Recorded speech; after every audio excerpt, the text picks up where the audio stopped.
Can you tell us about like your early family life when you were living in Vietnam?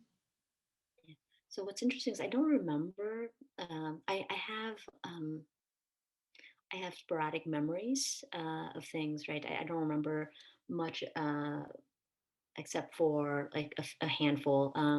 Being chased by geese. I was born in Pleiku, and I lost my biological father when we evacuated from the mid region to the south. My biological father went back to retrieve his parents in Pleiku, and he was a private in the Vietnamese army, and he ended up being missing in action 20 days. Like this is 20 days before the fall of Saigon in April of 1975.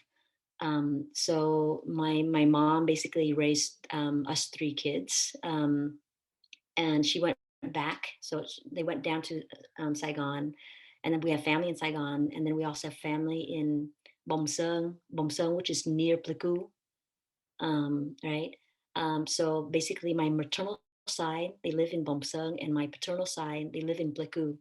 And so basically, my childhood is between those two areas in the central regions.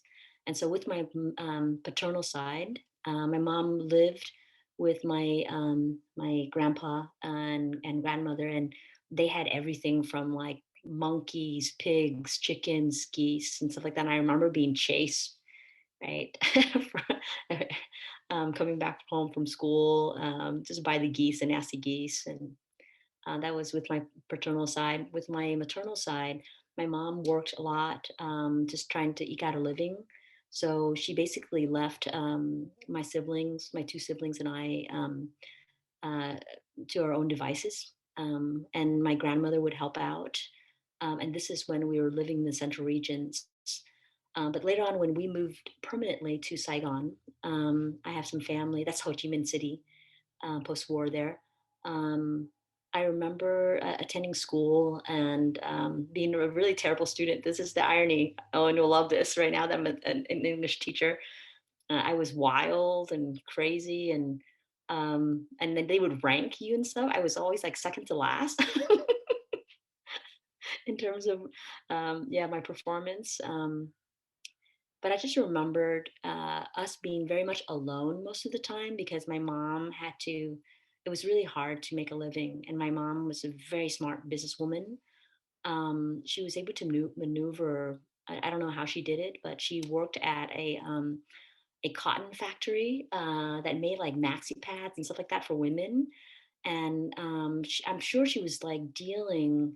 She had deals on the side, and so like I didn't know all the details and stuff like that, but she worked really hard. Our lives consisted of like her waking up super early in the morning. I'm guessing maybe 5, and then putting our meals together.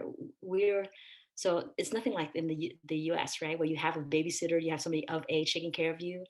Basically, before we became refugees, so like at the age of 5, 6, 7, I was basically cared for by my two older siblings who were 2 years older. My brother's 2 years older, and my sister is 3 years older.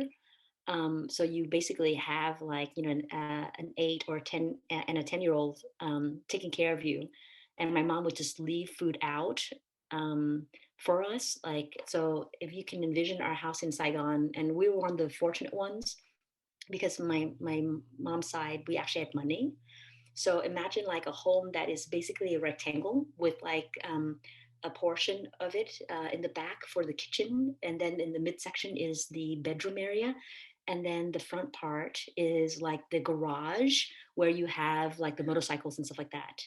So then my mom basically would lock up the different parts of the house and just open up the garage there for us, and leaving out blankets and food for us. And then so we'd go to school and then come back and take care of ourselves, like from like 6 a.m. all the way maybe until 8 p.m. Until she came home.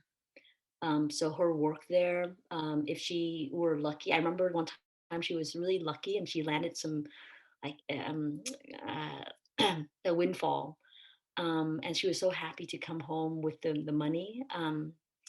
and take us out, to a special meal and stuff like that. And then she lost it and she came home crying. It was like really devastating. So, yeah, so we were left on our, to our own devices. And we were kind of wild, like just out in the streets all the time. So schooling was basically like you go to school from maybe 7, 8 a.m. and then by lunchtime you're done, and then you have the rest of the day. And most of the time we're out in the streets.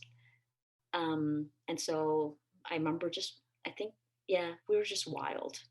Um, and then What like kind of things would you do as uh, kids, if you can remember?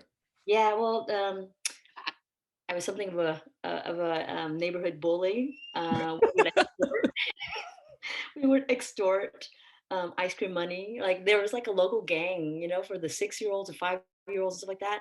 And so I took after my brother. My brother is super wild, right? And like everybody in the neighborhood would know him, right? And he would, beat the hell out of kids, and then I just kind of fall in his footsteps, and like the quote unquote rich kids, the kids had connections, right? With the Communist Party or whatever it is, like we would extort ice cream money from them, we would harass them. We did all kinds of things, with the neighbors and stuff like that. And we were basically raised like by the neighbors here who would like bring things back and tell my mom or whatever it is. But my mom couldn't be present most of the time. So yeah, and that theme of being like kind of like Rugrats, being raised by the street life and stuff like that continued when we became like refugees in Indonesia. Yeah, but yeah, just those are some of my memories. Oh, and lastly, I was just say this too. Actually, we were also raised by my aunt and uncle, right? And they actually had like a much more intact family. For my mom, it's really hard if you don't have a male attached to you in Vietnam. That's the sexism in Vietnam. You're just not seen as an entity. And so my siblings and I were like partially raised by my aunt and uncle, and they had like 3 kids. And I distinctly remember just the unfairness, like, because we didn't have anyone to fend for us. So like if there was like good food or whatever it is, my aunt and uncle, their kids got everything, and so like there was nobody to fend for us. And later on, I'll share some pictures of when I was a kid. So I have just a handful of pictures, so you can kind of see what that little like bully at 5 or 6 looked like.